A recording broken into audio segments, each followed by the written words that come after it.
গত 12ই জুন সন্ধ্যায় পানাগড় বাজারে এক স্বর্ণ ব্যবসায়ীর কাছে ছিনতাইয়ের ঘটনা ঘটে। ওই ঘটনায় ব্যবসায়ী মহলে আতঙ্ক ছড়িয়ে পড়ে। এরপরই কাঁকসা থানায় ওই স্বর্ণ ব্যবসায়ী লিখিত অভিযোগ জানালে অভিযোগের ভিত্তিতে এক ব্যক্তিকে গ্রেপ্তার করে কাঁকসা থানার পুলিশ। ধৃতের নাম শের আলী খান ওরফে টেঙ্গারি। শনিবার ধৃতকে মহকুমা আদালতে পেশ করে কাঁকসা থানার পুলিশ।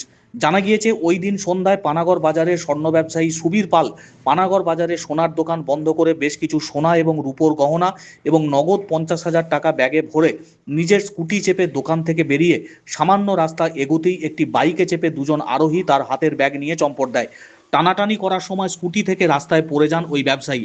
স্থানীয়রা দেখতে পেয়ে ছুটে গিয়ে ধরার চেষ্টা করলেও তাদের ধরতে পারেনি। রাস্তায় পড়ে গিয়ে আহত হন ওই ব্যবসায়ী।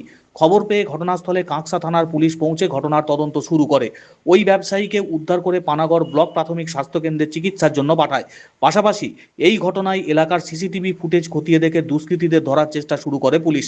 লিখিত অভিযোগ পাওয়ার পরই ঘটনার তদন্তে নেমে সূত্র মারফত খবর পেয়ে শের আলী মণ্ডলের সন্ধান পায়। এরপরই তাকে শুক্রবার রাতে কাঁকসার মোল্লাপাড়ার বাড়ি থেকে গ্রেপ্তার করে শনিবার মহকুমা আদালতে পেশ করে। তবে এই ঘটনায় এখনো পর্যন্ত ছিনতাই হওয়া সামগ্রী উদ্ধার হয়নি। ধৃতকে পুলিশ হেফাজতে নিয়ে সমস্ত সামগ্রী উদ্ধার করার পাশাপাশি এই ঘটনায় আর কেউ যুক্ত আছে কিনা তার সন্ধান চালানো হবে বলে জানিয়েছে পুলিশ।